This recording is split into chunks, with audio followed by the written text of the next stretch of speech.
visions through my dreams, seeing myself swimming in the universe.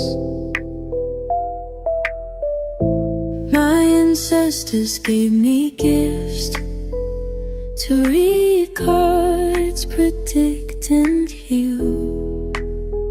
My name is Daphne, but spirit calls me Babylon. Angels communicate through numbers. Intuition is so deep. The gift I fully embrace within.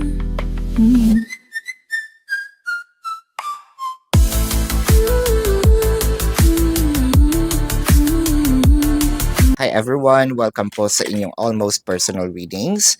So tingnan natin ang mga nangyayari sa paligid-ligid. No? I want you to know that this is a general reading. So you may resonate po sa buong reading na ito or baka konti lamang. Take what's only yours. And gusto ko pong ipaalam sa inyo na this is a timeless reading. So kung kailan nyo po ito mapanood, no, the message is meant to find you. Meron ng flipper, no? With the King of Wands, the Nine of Pentacles, and the Three of Wands. So, parang meron ditong nangako. Inaantay na lang natin dito yung sinasabi nating execution, no, ng kanyang pangako. It felt like very genuine nung sinasabi niya ito.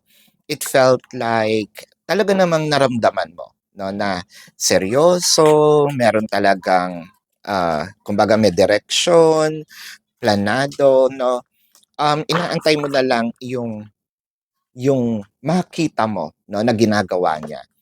Pero it felt like medyo tumagal, whether this is nagbigay siya ng date, whether this is wala namang date, pero you're expecting that this is, the promise will be executed soonest, no? Pero parang hanggang ngayon, bakit wala pa? Sana hindi ito na nga kung magbabayad ng utang, no? Or hindi ito na nga hindi ito ng utang tapos ang kanyang pangako is by ganitong date magbabayad na ako. I hope that this is more, abundance is here with the Nine of Pentacles. So chances are, baka rin nga naman may pera. Pero abundance kasi may mean different things nga to different people. Abundance may mean literally money. Abundance may mean time, energy, effort. Abundance may mean also that sabihin nating love, no? Itong relationship. Abundance may mean my peace of mind. So parang, kung ikaw ay nasa third party situation, baka nangako, iiwan ko din yan. Pero bakit ang tagal, no?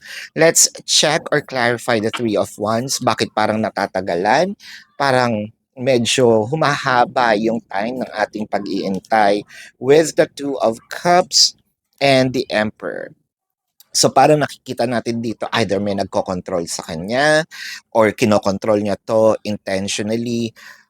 It felt like with the Two of Cups, nandito pa yung sabihin nating yung kanyang pagka I don't wanna say humaling, yung attachment, there you go. Yung attachment niya dito kasi parang I'm not ready to let go, or sinabi ko yon with genuinity, pero nung nandun ako sa time na execute ko na, parang nahihirapan ako, parang merong kung anong hindi ko mawari, no? Parang sinasabi kailangan ko pang magintay.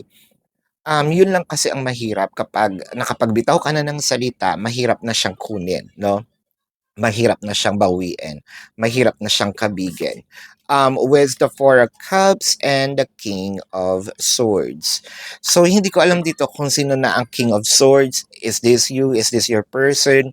Kasi parang gusto I feel like the King of Swords attitude, no, becomes you.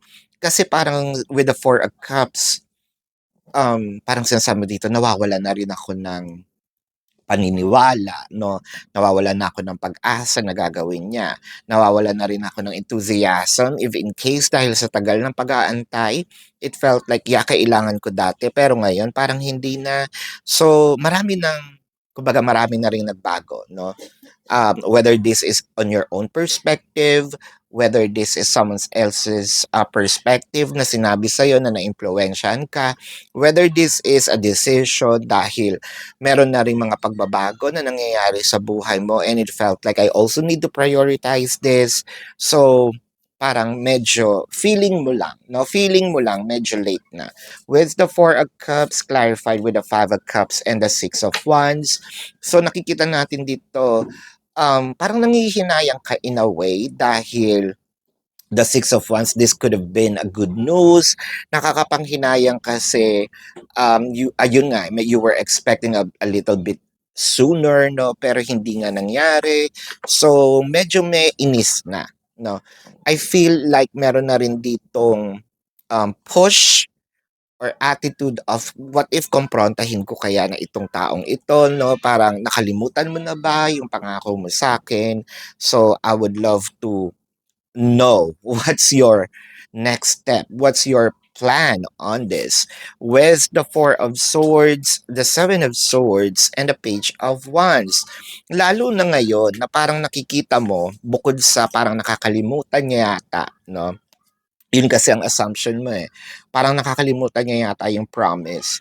Pero ngayon kasi nung nakikita mo yung kanyang or nababalitaan mo, may nagbalita sa'yo or nakita mo mismo sa kanilang social media account na parang this person is having fun, parang, meron siya laging katabi.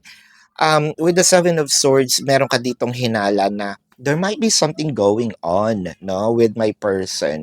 I think that my person's attention is napupunta sa iba. Again, those are just assumptions kasi wala pa namang actual conversation at hindi rin naman nagbibigay ng clarity si person. So, yung mga tanong natin sa ating isip, tayo na yung humahanap no, ng answer.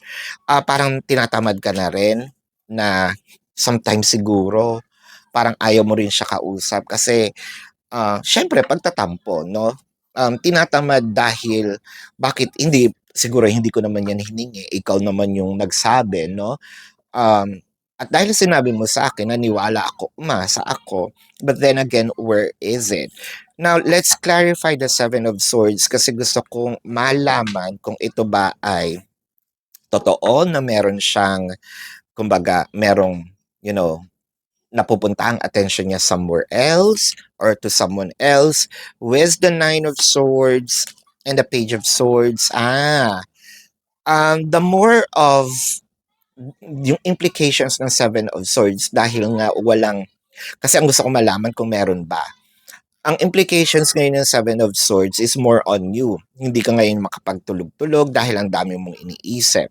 The Page of Swords, probably meron kang assumption, sinala, or probably parang napapraning ka no, nang hindi mo naman din gusto. Parang iniisip mo, si person ba is pumoporma na sa iba or meron na ang karelasyon na iba. For those who are in separation, lalo na yung physical separation na nasa ibang lugar, itong tao, baka mamaya may karelasyon na rin tong iba kasi bago nababago yung pattern, no? Nababago yung pattern ng pag-uusap namin, hindi na yung katulad ng dati. So, with the Magician and the Ten of Cups, pwedeng sabihin natin may pagkukulang, no? Ang bawat isa. Wag lang nating ituro sa kanya. Wag mo lang ding ituro sa'yo.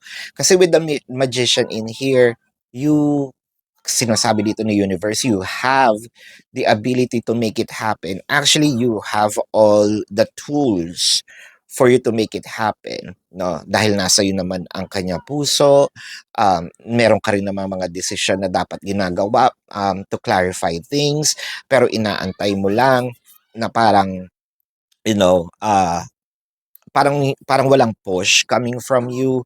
Pero kung meron ka namang paraan to actually identify kung kailan ba ito, no? Kung kailan ito mangyayari, kung kailan ito, kung kailan niya mismo, no? Baka ni-reschedule mo ba, no? Yung simpleng pagtatanong might give you some clarity kasi what I am seeing here, the Ten of Cups, is more of ikaw pa rin at parang seryoso pa siya or seryoso pa rin siya sa'yo. Meron lang ditong disconnect. I feel like the disconnection is more of communication, no? Kasi meron na tayong assumption. Baka kasi napapansin niya, ay, hindi na rin siya masyadong nagte-text, baka ayaw niya na rin. So, without the clarification of what is going on, pwedeng may parehas na assumption kaya, lumalamlam at bumabagal yung relationship, no? Or yung takbo, yung flow ng relationship. So, yeah, this is your reading. Let's check the zodiac sign of your person. Pero bago po yan, gusto ko pong ipaalam sa inyo na if you resonate sa reading na ito, let me know sa comment section. And kung meron kayong mga katanungan, whether this is personal question, there is a link sa description box ng video. Click the link, you will be routed to my website. Nandiyan po yung name, number, QR code, amount per questions. Take advantage of the 4 questions plus 1 kasi discounted na po yun. And if you want to book a private reading, nandun din po siya, no? So, let's check the zodiac sign of the person.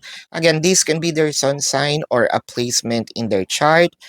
Pisces, Leo, Libra, Sagittarius. I am seeing uh, Aquarius. Gemini is here. Leo. I am seeing Taurus, Aries, uh, Cancer. Uh, Capricorn is here. Scorpio, and Cancer. This is your reading. Maraming salamat. Love and light. Namaste. See you po sa susunod na readings. Goodbye.